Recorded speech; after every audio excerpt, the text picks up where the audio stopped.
کہ ہمارے اس دور میں لوگ دین کے بارے میں جو بات کرتے ہیں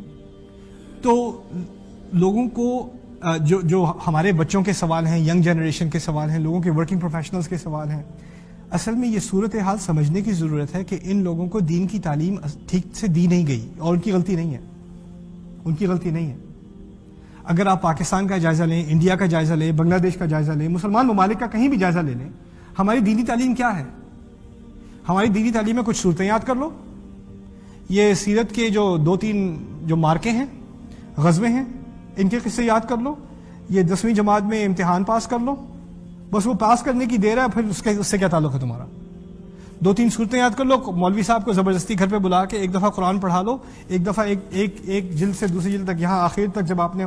مکمل کر لیا قرآن تو آپ قرآن سے گریجویٹ ہو گئے، اب اس سے واسطہ کرنے کی کوئی ضرورت نہیں، اب یہ صرف جنازے کے ٹائم پہ کام آئے گا آپ کے، ٹھیک ہے نا؟ آپ کا اس سے اور کوئی تعلق نہیں ہے۔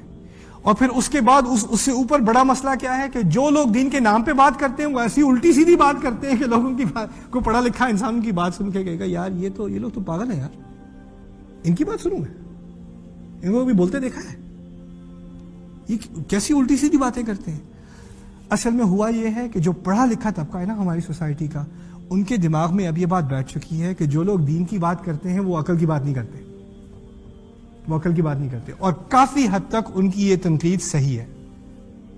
ہماری سوسائٹی میں بہت سارے لوگ ایسے ہیں، بہت ساری مثالیں ایسی ہیں، لوگوں نے دین کے بارے میں ایسی الٹی سیدھی باتیں کی ہیں، ممبر پہ کھڑے ہو کے بڑے بڑے جلسوں میں ایسی باتیں سننے کو ملتی ہیں۔ میں کبھی کبھار مجھے کامیڈی کا خاص شوق ہے، تو جب میں امی کے گھر جاتا ہوں تو ان کو پاکستانی چینلز دیکھنے کا شوق ہے، میں دینی چینل میں دیکھتا ہوں، مجھے اس سے بڑی اچھی کامیڈی ملتی ہے۔ لوگ کیسے سوال پوچھ رہے ہیں اور جناب کیسے الٹے سیدھے جواب یہ لوگ ٹی وی پہ دے رہے ہیں اور لوگ دیکھ رہے ہیں، اور کہاں کی بات کہاں، کو کسی کو کال کر کے پوچھ رہا ہے ہاں مجھے آج کل نیند نہیں آتی میں کیا کروں، کہتے ہیں اچھا ٹھہر جاؤ ذرا ایک سیکنڈ، ہاں تم ایسا کرو تم یہ 3 دفعہ پڑھو، یہ 5 دفعہ پڑھو، یہ کہاں سے یہ لے کے آ رہا ہے یار، یہ کون سا دین ہے؟ میں 15 سال سے پڑھنے کی کوشش کر رہا ہوں، مجھے یہ فارمولا نہیں ملا، ان کو کہاں سے مل گیا؟ یہ غیب سے آتا ہے جی، ان کی عقل ہی غیب میں یار ان لوگوں کی۔ اور جب ان لوگوں کو آپ دیکھو گے بار بار تو کسی بھی عقل مند انسان کی دماغ میں چلے آئے گا میرا اس دین سے کیا تعلق یار، ان لوگوں سے میں کیا کروں، اس سے میرا کوئی واسطہ نہیں ہے، نہ میں ان سے کوئی واسطہ کرنا چاہتا ہوں، میں تو ان کو بلیم بھی نہیں کرتا۔ میں خود اگر میرا ایکسپوجر صرف ان لوگوں سے ہوتا تو میرا دین سے کوئی تعلق نہ ہوتا، کوئی بھی تعلق نہ ہوتا۔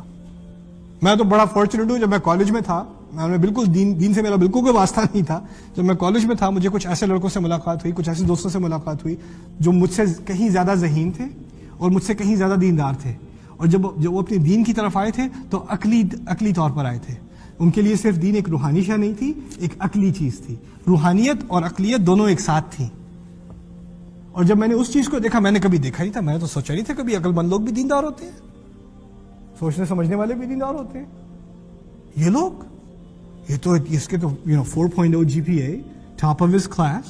ماسٹرز ڈگری، اتنی اچھی تعلیم، اتنا اچھا کریئر، اور یہ بھی 5 وقت کی نماز پڑھتا ہے، یہ کیوں نماز پڑھتا ہے؟ میرے دماغ میں سوال یار یہ تم نماز کیوں پڑھتے ہو؟ تم تو پڑھے لکھے ہو، اور آپ لوگ میں سے بھی کچھ جاتے ہیں یہاں امریکہ میں رہنے، آپ پاکستان جاتے ہیں، آپ کے کزن آپ سے کیا پوچھتے ہیں؟ یار تم نماز پڑھ رہے ہو،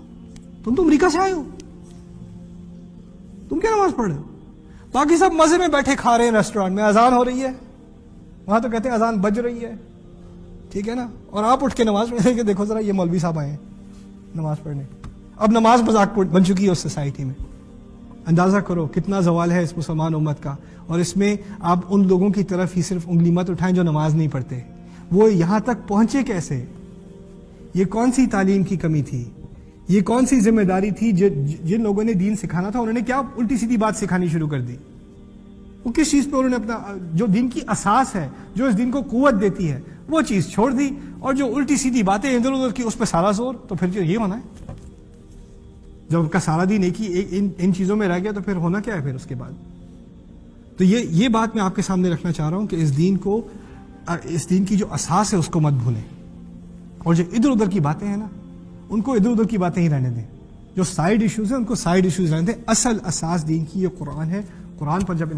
ہماری امت واپس آئے گی تو ہمارا کانفیڈنس اس دین میں اور ہماری ایتھکس، ہماری مورالٹی، ہمارا کردار، ہمارے اخلاق، سب چیزیں واپس آ جائیں گی۔ ایک دفعہ اللہ تعالیٰ کا کلام ہمارے دلوں میں تو اتر آئے۔ اللہ تعالیٰ اس کلام کو ہمارے دل و دماغ کو اس کلام کے ذریعے روشن کرے، اور اللہ تعالیٰ ہمیں اور ہمارے آنے والی نسلوں کو اس قرآن کی زندہ مثال بنائے۔ بارک اللہ لی ولکم فی القرآن الحکیم ونفعنی وإیاکم بالآیات والذکر الحکیم۔ والسلام علیکم ورحمۃ اللہ وبرکاتہ۔